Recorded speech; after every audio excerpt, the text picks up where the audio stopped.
नमस्कार दोस्तों, आज हम अपने दोस्तों के साथ बाबा केदारनाथ धाम के दर्शन करने के लिए निकले हैं। ये हमारे साथ अगली सीट पर बैठे राहुल जी, पीछे अमित गंगवार जी, बीच में महेश जी और किनारे पे बैठे देशपाल जी।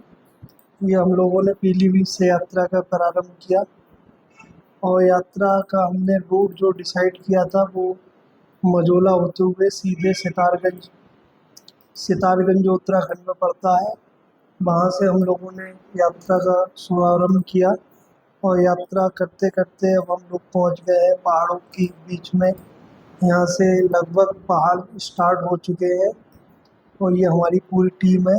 हम लोग 2 गाड़ियों से निकले और सबसे इस यात्रा की सबसे अच्छी बात है कि हम लोगों ने ये डिसाइड किया कि हम लोग बाबा केदारनाथ धाम के दर्शन करने जा रहे हैं।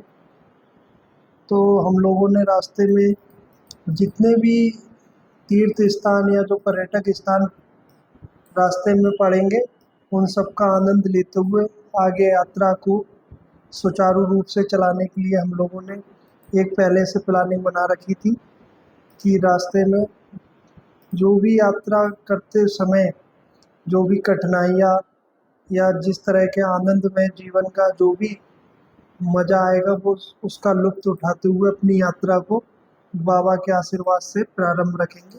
ये हमारे मित्र लोग हैं, ये हमारे साथ सभी हमारे जॉब के मित्र हैं, जहाँ हम अपना व्यावसायिक जीवन या यूँ कहें कि जीवन को चलाने के लिए जहाँ से भी हम अपना कार्य करते हैं, वहाँ के हमारे ये जॉब के मित्र हैं। प्रवीण जी हैं, देशपाल, योगेंद्र, सभी लोग यात्रा के लिए रवाना हो चुके और ये पहाड़ों पर आ चुके हैं। और ये आप देख सकते हैं किस तरह का हम लोग आनंद ले रहे हैं रास्ते में। यात्रा तो चली रही है, यात्रा के साथ साथ जो यात्रा का आनंद होता है उस आनंद को लेते हुए हम आगे बढ़ रहे हैं। और सबसे अच्छी चीज़ इस यात्रा में ये है, अभी तक जो हमने यात्रा की है उस यात्रा में सबसे अच्छी चीज़ ये है कि हम लोगों का जो आपसी सामंजस्य है वो बहुत अच्छा है। और यात्रा करते करते हम लोग भीमताल, जो नैनीताल से पीछे पड़ता है, भीमताल तक हम लोग पहुंच चुके हैं। ये आप देख सकते हैं हमारे बाईं ओर झील है जिसे भीमताल झील बोलते हैं। ये भीमताल की सबसे बड़ी झील है। इस झील में आप नौका का मज़ा ले सकते हैं, नौका का आनंद ले सकते हैं। यहाँ पर 2-3 तरह की आपको नौकाएं मिल सकती हैं। एक तो सेल्फ ड्राइव जिसमें आपको खुद चलानी होगी, दूसरी जो वहाँ के जो नौका मालिक हैं वो चलाएंगे, जिस पर 2 व्यक्ति बैठ सकते हैं। और एक मिलता है कि हम अपना पर्सनली भी उस हायर कर सकते हैं उस नौका को, उसे आपको खुद चलाना पड़ेगा। इसमें एक शिकारा टाइप का भी इन लोगों ने नया भी एलिमेंट डाला है, तो उस नौकायान का भी आप मज़ा ले सकते हैं। ये भीमताल का ग्राउंड है जहाँ पर स्पोर्ट्स एक्टिविटी होती रहती हैं। ये हम लोग आ गए कैची धाम। ये कैची धाम मंदिर है, बाबा नीम करोली बाबा जी का स्थान है। यहाँ कैची धाम मंदिर पे हमेशा इस तरह की भीड़ रहती है, काफ़ी मान्यता है इस मंदिर की। और यहाँ पर जितने भी बड़े बड़े व्यक्तित्व हैं उनका आशीर्वाद रहता है। और ये हम लोग पहुँच गए गौरी कुंड।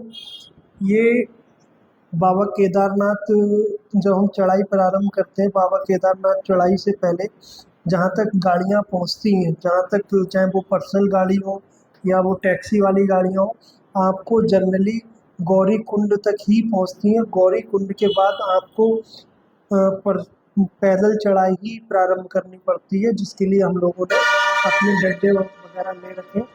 अब हम लोगों ने चढ़ाई प्रारंभ करने के बाद अब हम बाबा केदारनाथ के मार्ग पर लगभग 1 या 2 किलोमीटर दूर पहुंच गए हैं। गौरीकुंड से बाबा केदारनाथ धाम मंदिर 21 किलोमीटर की चढ़ाई पड़ती है, जिसमें हम लोगों ने 6 या 7 किलोमीटर की चढ़ाई करने के बाद विश्राम की स्थिति में विश्राम किया। ये हमारे मित्र बाबा भोलेनाथ का जयकारा करते हुए। और यहाँ रास्ते में जो कठिनाइयाँ आती हैं उसमें सबसे बड़ी कठिनाई रहती है कि जिन लोगों को सांस की समस्या है, सांस हमेशा फूलती है, तो उसके लिए आप छोटे छोटे कदमों से चलें और 10-15 मिनट बाद अपना बैठने का स्थान देखकर अपने शरीर को रिलैक्स दें। और रास्ते में बारिश अमूमन होती रहती है, ये बर्फ़ के पहाड़ हैं। इस टाइम तो बर्फ़ नहीं गिरती है, लेकिन जो सर्दी के समय में जो बर्फ़ गिरती है, वो बर्फ़ इतना टेम्परेचर ज़्यादा ना होने के कारण बर्फ़ बनी रहती है, वो पिघलती नहीं है। आप देख सकते हैं मटमैली कलर की बर्फ़ हो गई है, क्योंकि ऊपर से जो बारिश के साथ मिट्टी आती है या जो अन्य पहाड़ों का गठान होता है, तो जो मिट्टी आती है वो मिट्टी अपने साथ लाके बर्फ़ को गंदा कर दिया है। ये हम बाबा केदारनाथ मंदिर से जो पहले जहाँ पर मार्केट या जहाँ तक ये पालकी वाले छोड़ते हैं, वहाँ पर हम लोग पहुँच गए हैं। ये यहाँ पर ही हमें टोकन मिलते हैं बाबा केदारनाथ धाम के दर्शन करने के लिए। आपको यहीं से टोकन मिलते हैं। टोकन के समय के अनुसार आप लोग वहाँ पर दर्शन कर सकते हैं। ये हेलीपैड है बाबा केदारनाथ धाम के लिए। आपको पैदल, पालकी, घोड़ा या हेलीकॉप्टर सुविधा, ये चारों सुविधाएं हैं। जो आपको सूटेबल हो वो सुविधा आप ले सकते हैं। हेलीकॉप्टर के लिए आपको पहले से बुकिंग करा के रखनी पड़ती है। हेलीकॉप्टर से जो टाइम लगता है गौरीकुंड से, वहाँ से मुश्किल से 3 या 4 मिनट लगते हैं। आप बाबा केदारनाथ धाम के परिसर में हेलीकॉप्टर उतारता है। वहाँ से मुश्किल से 500 या 600 मीटर दूर पर ही बाबा केदारनाथ जी का धाम है।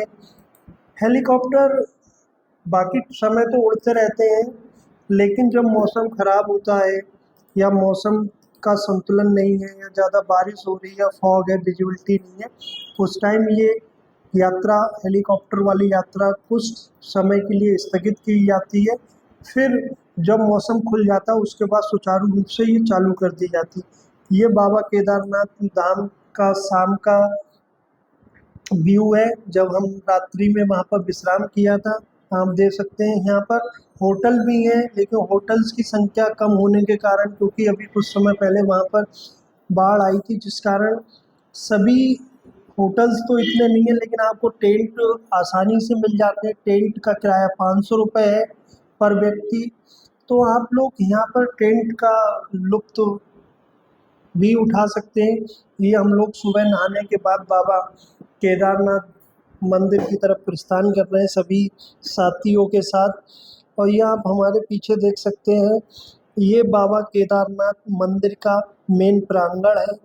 यहाँ पर ये पीछे देखिए, ये एक नई आकृति ओम की आकृति जो प्योर पीतल से बनाई जा रही है, वो यात्री है। ये बाबा केदारनाथ मंदिर जाने के लिए मेन रास्ता है। इससे पहले टोकन चेक होते हैं। टोकन चेक होने के बाद आपकी जो टाइमिंग है उसके अकॉर्डिंग आपको अंदर एंट्री मिलती है। ये बाबा केदारनाथ का मेन पथ था। ये बाबा केदारनाथ जी का दर्शन है, बाबा केदारनाथ जी का मंदिर है। इस मंदिर के पीछे ही आप देख सकते हैं भीमशिला है। ये पीछे पूरा बर्फ़ से ढके हुए पहाड़ हैं। इन्हीं के पीछे माँ गंगा का उद्गम स्थल गंगोत्री धाम है।